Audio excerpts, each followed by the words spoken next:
Hi, my name is Sally, and as you can probably tell I'm an avatar. I work for Pat and Warner, and they run Warner's tree surgery. Warner has been treating sick trees for over 50 years, and Pat has been answering the phone, talking to the customers, and lining up work, and basically doing everything else that needs to be done. Warner is making a series of videos that hopefully contain all the things he's learned about trees over the last 50 years. This is the first one. It's about the danger the ash fly poses to yellow oleander trees. If you would like to help us get the word out to other people, this would be a good time to like this video and subscribe to our channel, thank you.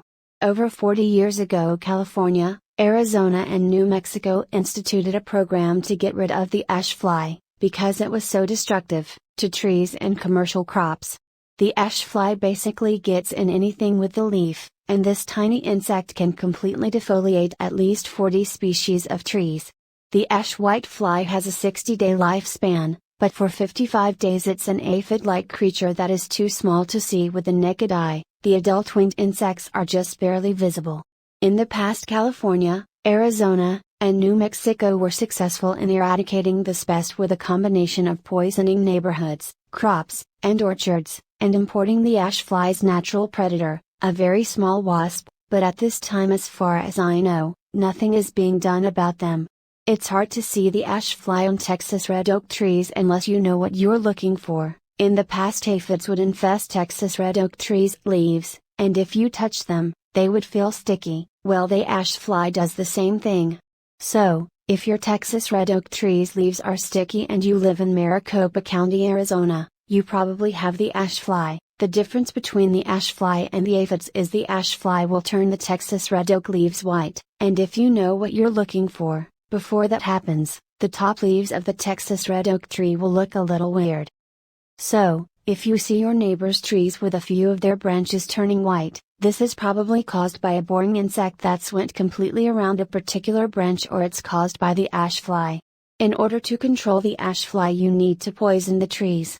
You also need to start fertilizing your trees on a regular basis.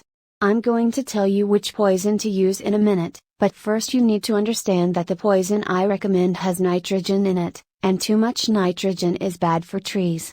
So, you need to put the poison down, and then 6 months later you get a good general purpose fertilizer, and you treat the trees with it. If you live anywhere within 30 miles of Mesa, Arizona, you need to get Warner out to treat your trees with something that will kickstart their immune system.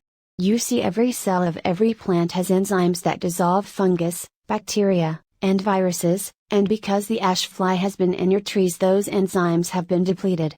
So, Warner needs to inject medicines into the tree that will kickstart the healing process right away. You can protect your trees by treating them with Bio-Advanced Tree and Shrub, which you can get at Home Depot. This is a terrible poison, is so bad it was taken off the market for professionals to use, but thanks to some sneaky politicians, it was grandfathered in, so a 10-year-old kid can walk in and buy all he wants. Anyway, if you know it's toxic, you'll be fine, just don't go sticking your hands in it and licking your fingers. If you're careful, and a little bit afraid, it's safe to use. If you use the liquid, you pour the amount you need in a bucket with water, and you put the water down close to the base of the tree, and then you water it in. If you use the powder, you put the powder down close to the base of the tree and then you water it with a sprinkler. If a little dog licks it up before it's dry, it will kill the little dog. So, make sure animals and children are kept away from it until it's dry. You only need to put it down once a year, and in 3 years, if you do it yearly, you will not only get rid of the ash fly, but it will also get rid of all the boring insects in a tree. There's one more thing I need to tell you. Every place in the world where it rains, the water falls off of the trees at the drip line, and because that's where the water falls, that's where the roots, that pick up the micronutrients, develop, and all the instructions you get for the fertilizers, tell you to put the fertilizer out at the drip line. In Maricopa County, Arizona, the roots have developed where the tree has been getting water all its life, and that's where you need to put the fertilizer. So, just ignore the instructions, and do it the way I just told you. Also, while we're on the subject, our garages and sheds get 140 degrees in the summertime. This damages the fertilizer, so you need to keep the fertilizer, someplace cool in the summer, and if you've got fertilizer that's been in the garage or shed in the summertime, you need to get rid of it. Well, that's about it. I hope this helps you with your trees. Please subscribe to this channel and hit like, and if you live within 30 miles of Mesa, Arizona and you want Warner to come out and look at your trees, just give us a call. The number is 480-969-8808. Thanks and goodbye.